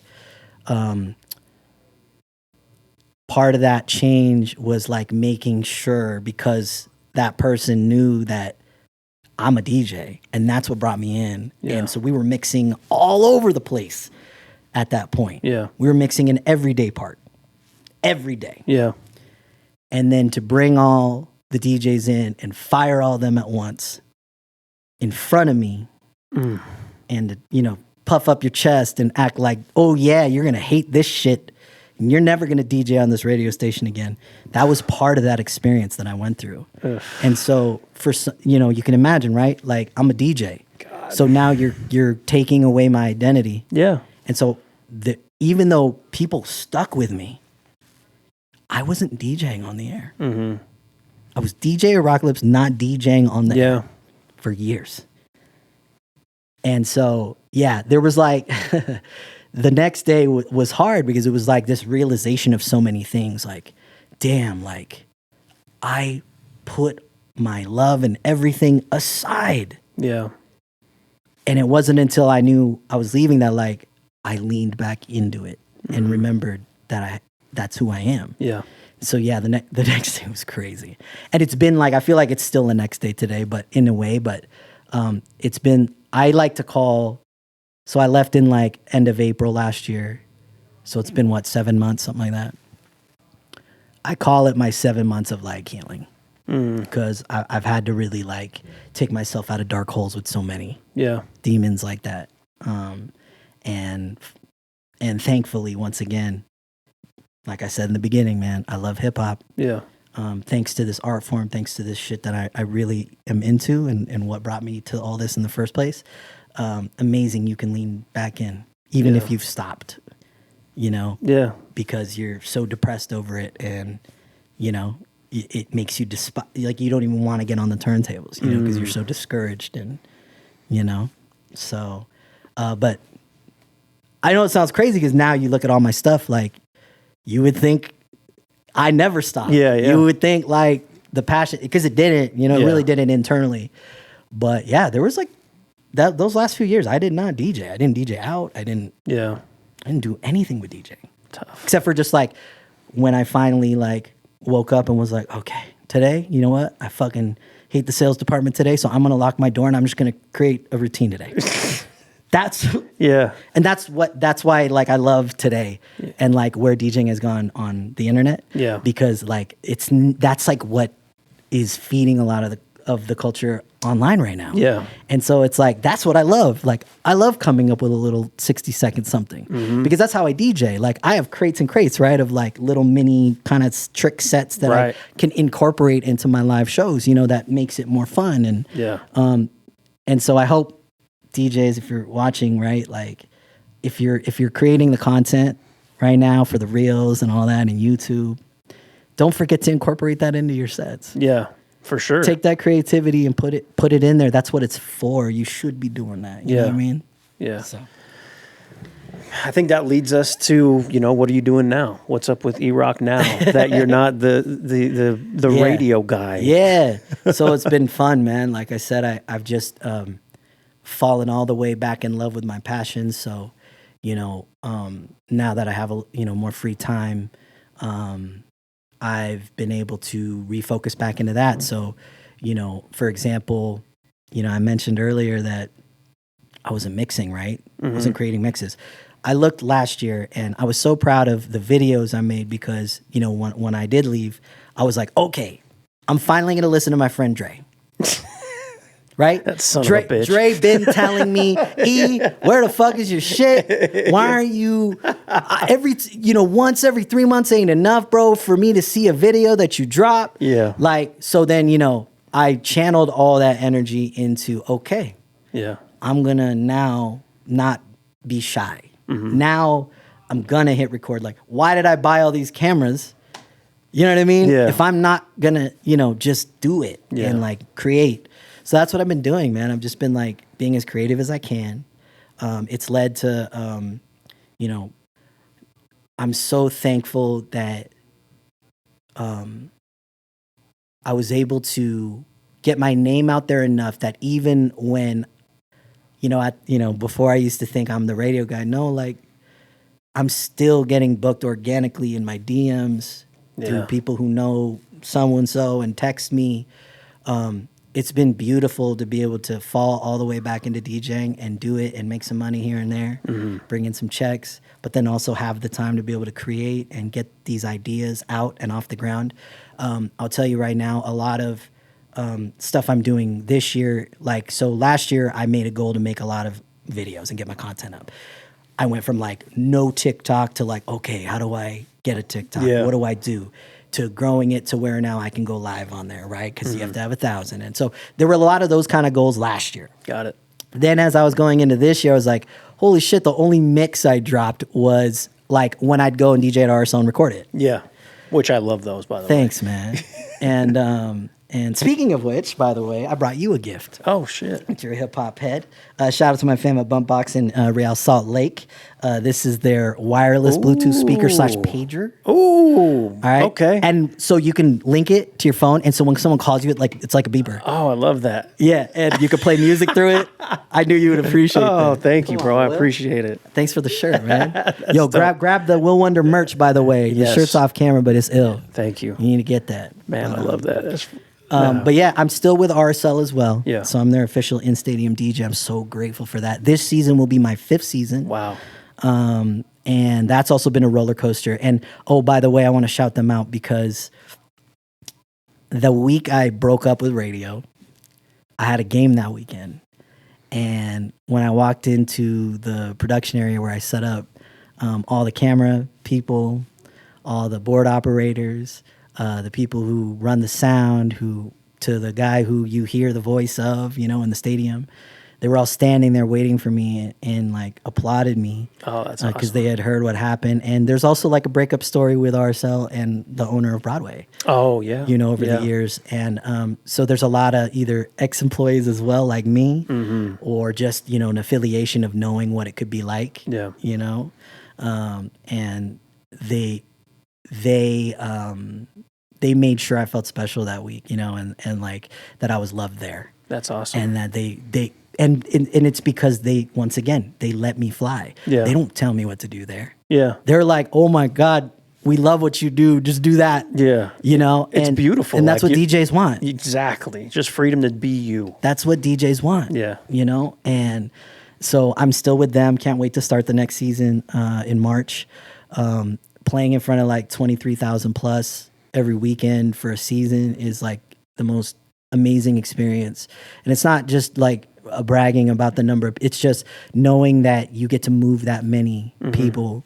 And it's also like, because I'm an 80s baby, of course, like, in the Bay especially, I grew up watching football. I grew up watching basketball. I grew up watching baseball. I collected the cards. Sure. And then I kind of, fell off of sports as like a priority, obviously, in my life, with the story I told. But like, being able to like have a way into a pro sports like organization through this, like I'm the most unathletic person on the planet, you know what I mean? Like the kid who never played sports in school and like did like band and choir, like was a music person always. Like it's so crazy to like, it still blows my fucking mind that I'm part of like something like the MLS, Right. You know what I mean? Like it's crazy. And it's so dope because, I'm now like reaching a new audience with that over the past 5 years. And I also owe them a lot because it's like kept me DJing. Those years that I said I wasn't DJing, actually I was DJing at RSL. That was like my outlet. Got it. So yeah, man, I'm doing that still. Still doing, private gigs, club here and there, but Sure. I'm just like not as passionate about clubs as much. It's just where you are in your life. Come home at 3 a.m. and and it's different. it's harder to like like I don't know. You get older, you wake up earlier. Shit happens. Yeah, You know? exactly. And no disrespect to the older DJs who are still killing it. You know what I mean? Like my knees and my shins. Don't like it. And I like I think the other side too is like I'm a huge softie now, you know, being a veteran girl dad, right? Like I can imagine. And you know, I'm not saying it's only, and it's not all clubs, it's not all nightlife, right?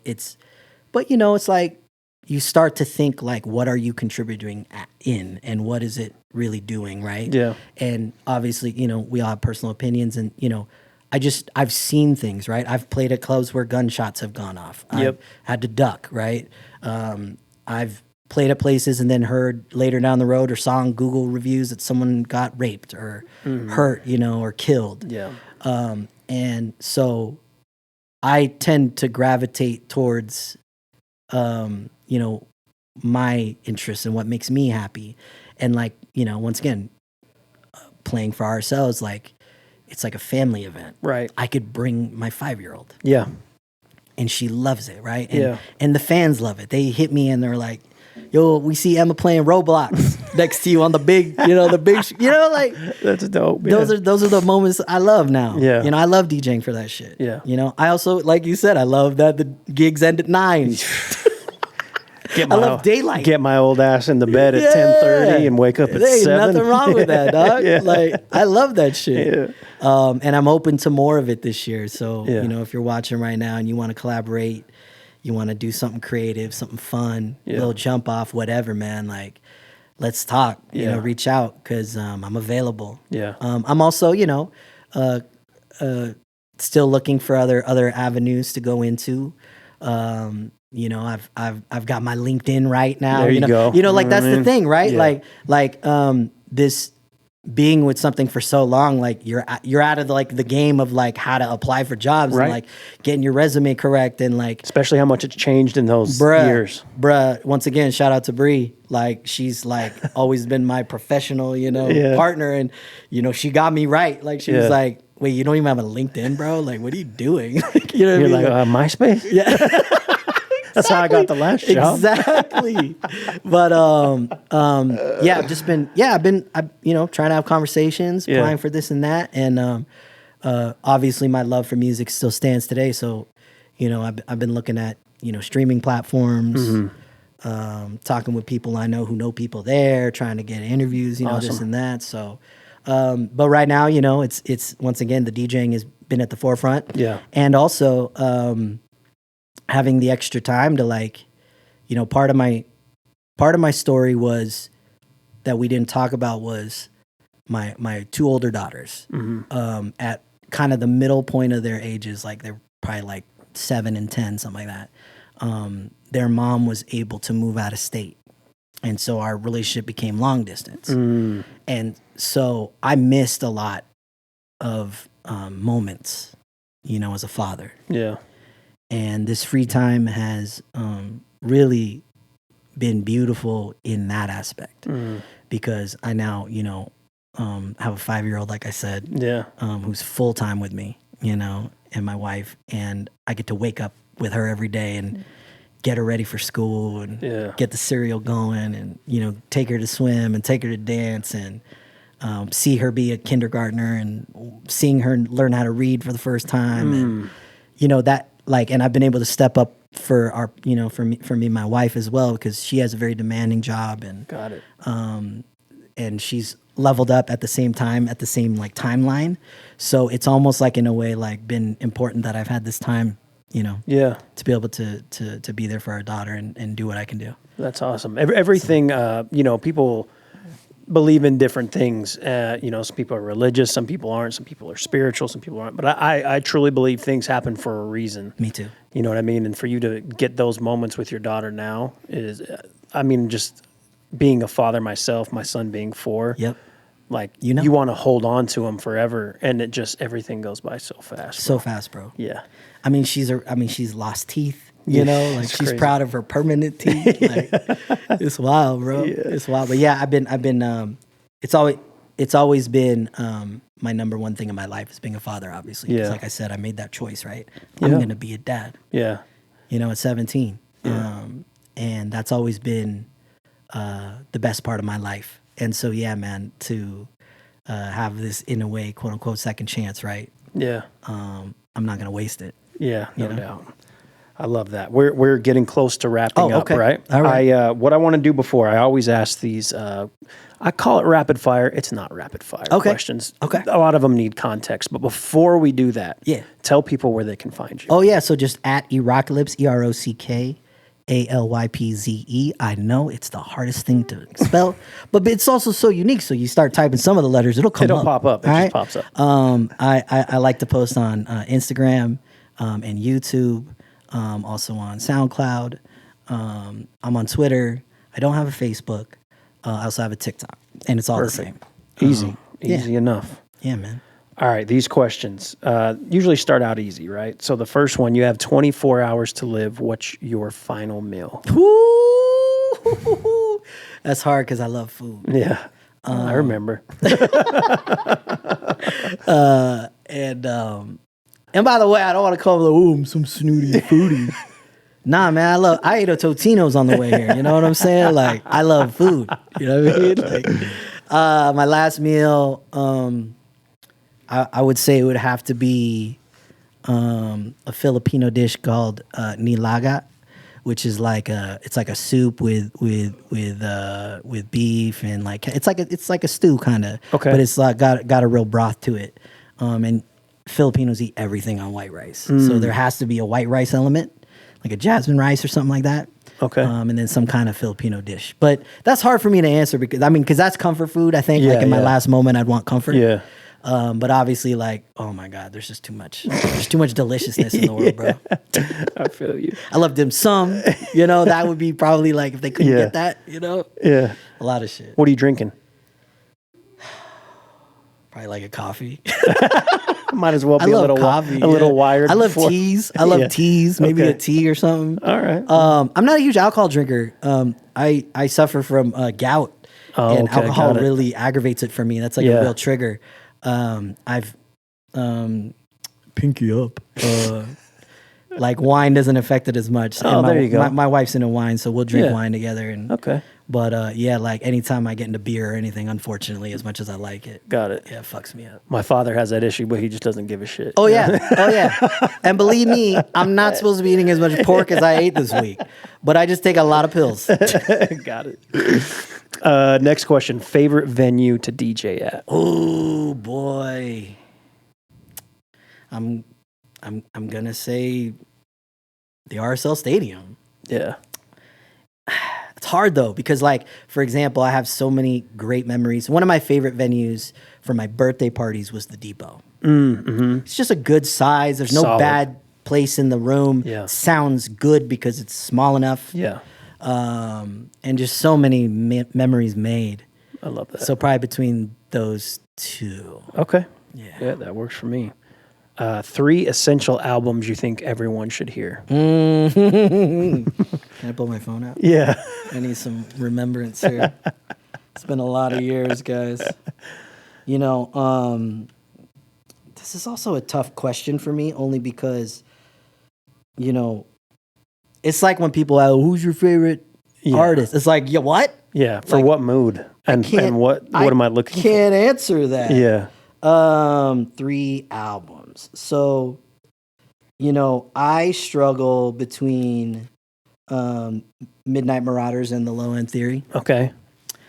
I don't know which one I like more. I love them both equally. Sure. So I think that probably takes up 2. Okay. But, you know, Tribe also to me means a lot because it was like, really, like I said, skateboarding introduced me to East Coast hip hop, and then like really, you know, the roots of this shit, you know, and like that sound just like was so different than what was happening in the West Coast at the time. Yep. So different and so funky and soulful, and the just, jazz elements were out of and that's where, you know, like I said, I came into hip hop a little later, you know, in my childhood, and I was exposed to like, you know, soul and jazz and 50s, 60s, 70s, 80s. So, you know, to me, those are like forever albums for me because it really introduced me to a whole other side of hip hop. Yeah. You know?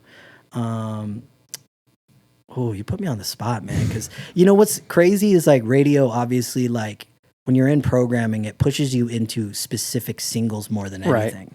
and you start to lose time to be able to listen to albums. And believe me, this time I've used to like catch up on actual like projects, full albums.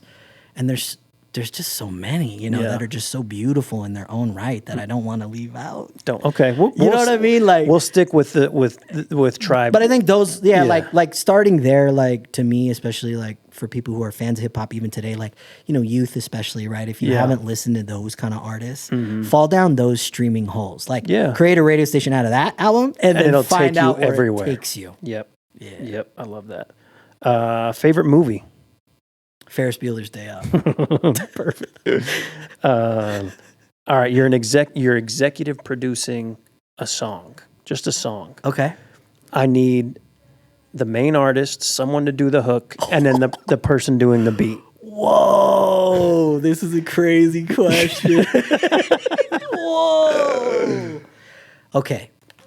If I put it in the terms of, you know, who would I like to do cuts for? Yeah, there you go. That's something I've been doing too over my time as well. Like I've had the opportunity to do a couple like records here and there. Yeah. And, like I got to do this Asher Roth with Heather Gray, who's beautiful from here. Yeah, why is it so gray? It's on that project. Yeah. Yeah. Okay. And I didn't know. I listened to that. Okay. I'll send you a song. Yeah. And I've been trying to get Heather Gray to come on here, but you know what I mean. We'll figure that out later. Yeah, he's a hermit. Yeah, he's elusive. Like we've never met in person. Like, got it. Yeah, it was all through text. Yeah. Okay. That's why I say, man, I love the internet now. You know, there's so much good that comes out of it. Oh shit! So you said someone on the verse. Someone on the, and then it could be someone else on the hook, and then the person who's actually going to produce the track.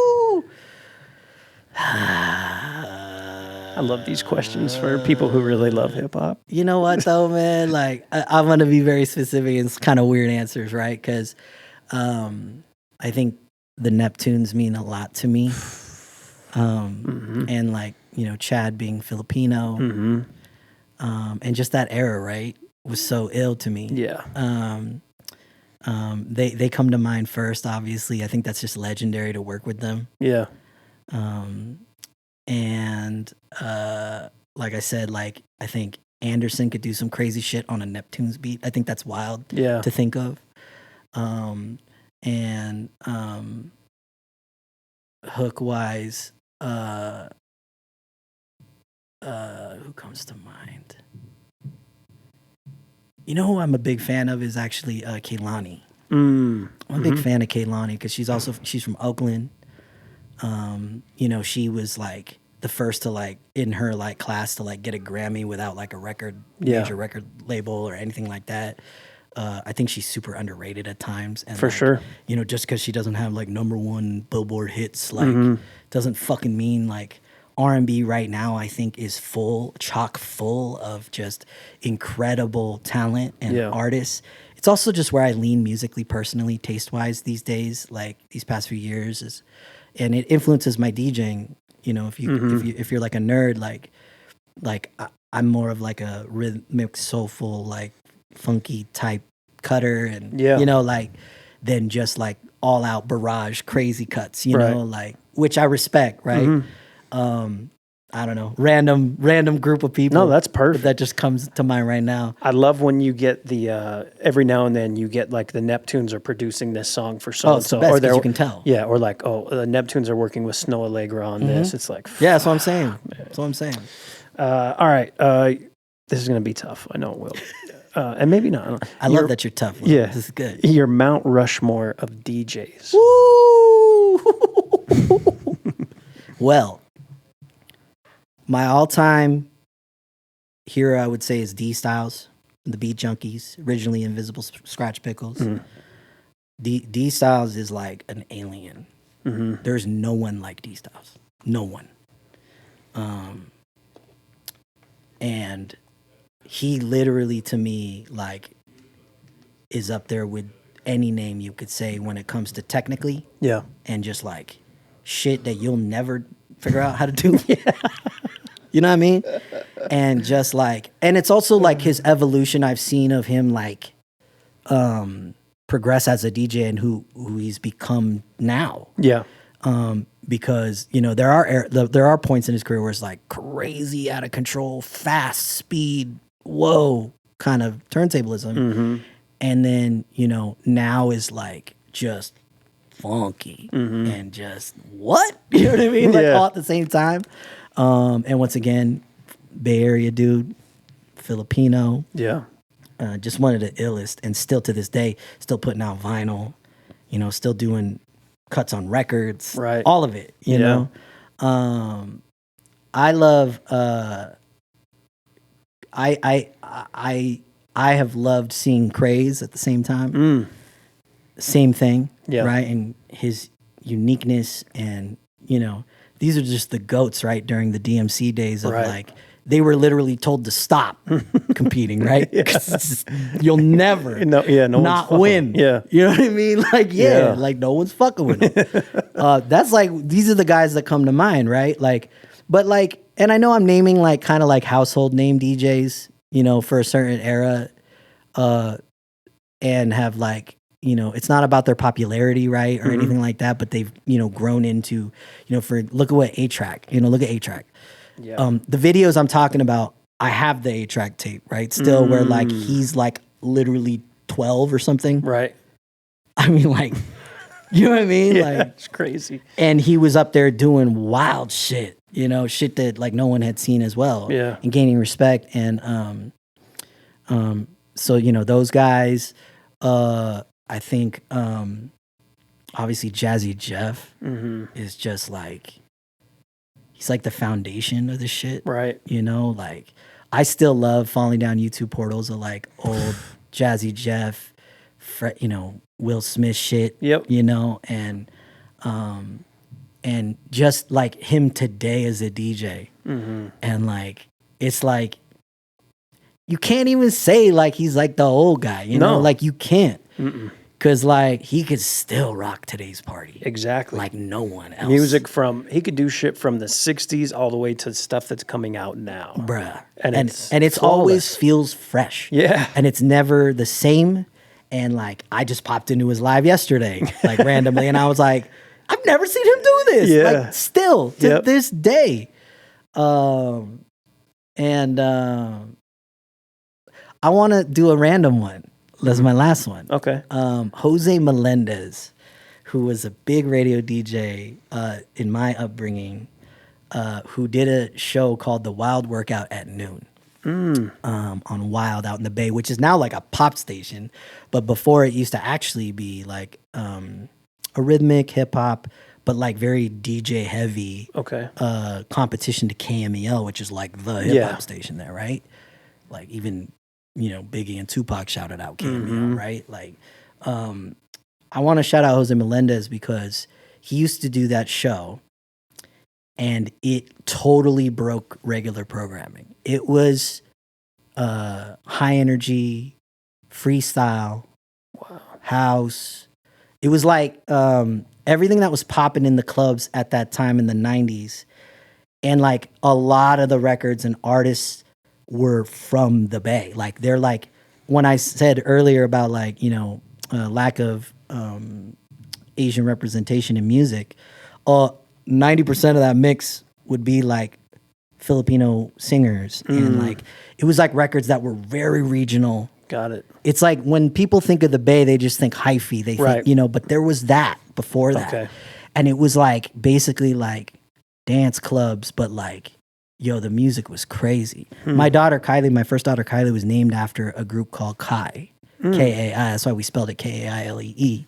And I still have the vinyl of one of my favorite songs. And it was just like everything was like, at that time, in that mix, everything was like 115 to 130 BPM. Okay. But it wasn't like techno. It wasn't like that. Yeah. It was like freestyle. It was like got it. That era of music and just these artists that you would never hear anywhere else.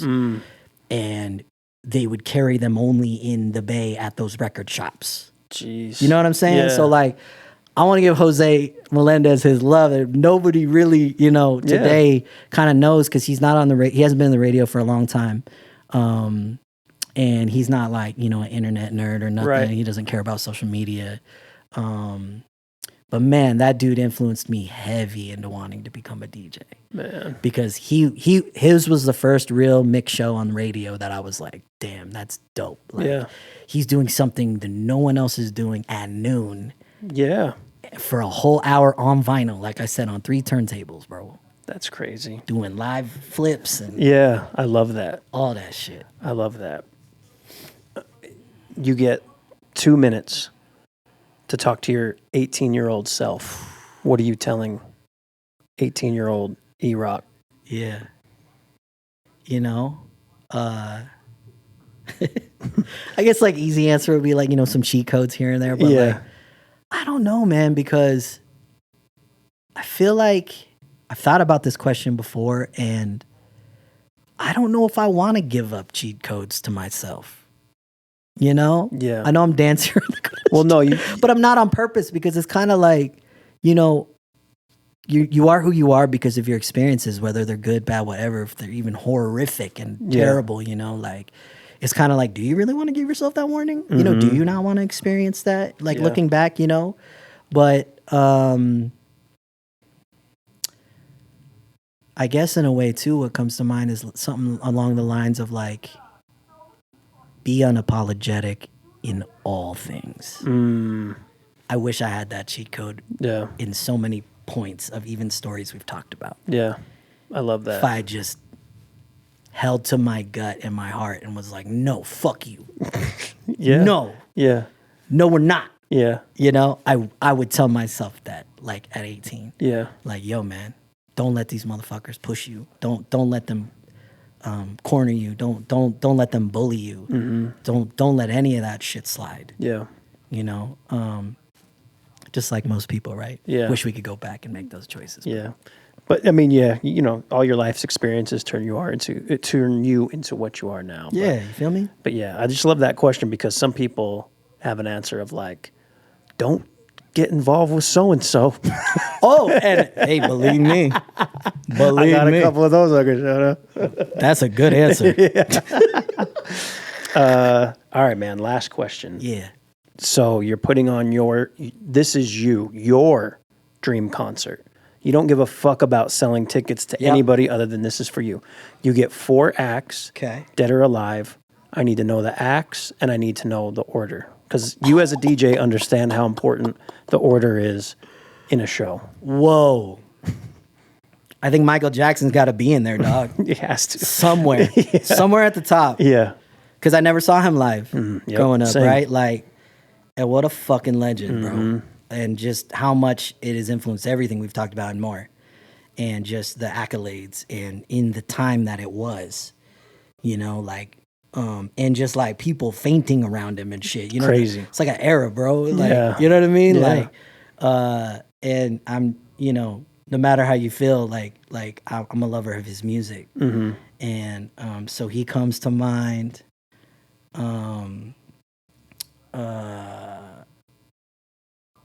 This is random. Far Side. I'm a huge fan of the Far Side. Okay. I think they're super underrated. Yeah. You know, and they just represent, like I said, a region and a time. And I still got all their vinyls, and I'm just a huge fan.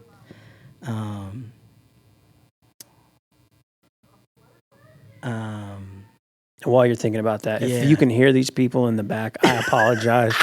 I don't know what the fuck's going on over there, but hopefully, I mean, we don't know. I don't know if you can hear them. They are making a baby behind us. That's kind of what it sounds this like. couch. Anyways, okay, Michael Jackson, Far Side. Yeah, this is a wild show. Yeah. This is a wild ass show. I think I want the Invisible Scratch Pickles to come. Okay. Yeah. I want them to do a set. I want them to be a feature artist. Maybe they're the opening. I know it's a terrible thing to say, but they're the first act because it should start with DJ culture. Yeah.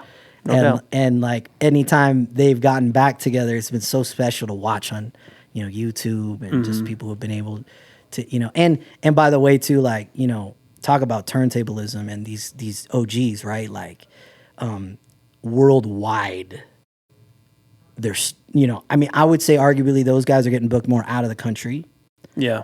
than in the country now. And that speaks to, once again, the level of like where they took everything. Right.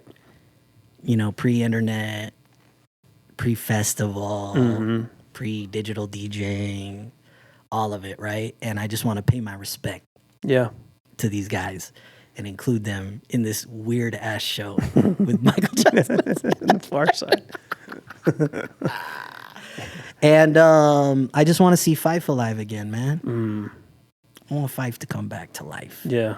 I want him to be resurrected from the grave, man. I miss that guy. And once again, these are all just kind of personal choices. Yeah, well, right? again, it's your random ass this is personal your choices. show. Yeah. And you know, when he passed away, I like cried for a month. You know, like just the effect he had on me. Yeah. And his abilities have never been seen again so Right. far.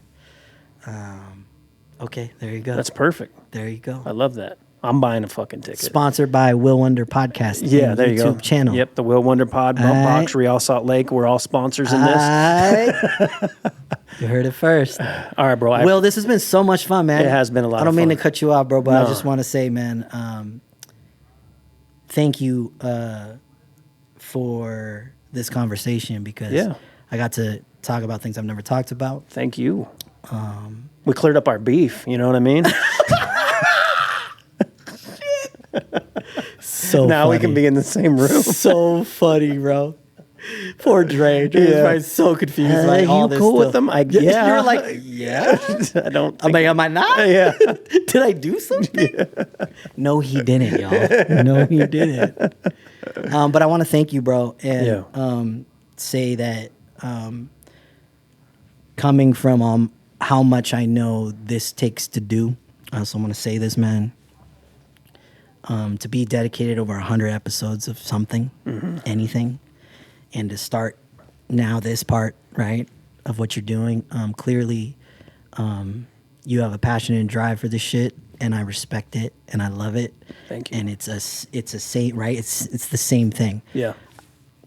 Maybe you can think in your mind that you didn't do this or that of things that I said, but this is the same, right? You are using your voice. You're trying to touch people. You're giving people, right, an outlet to speak and to talk. And this is really what I think like radio has forgotten as an industry. Yeah. Which is like believing in the voices and the people and letting them fly. And clearly you fly for what I've listened to, what I've seen so far. Can't wait to see where all this goes.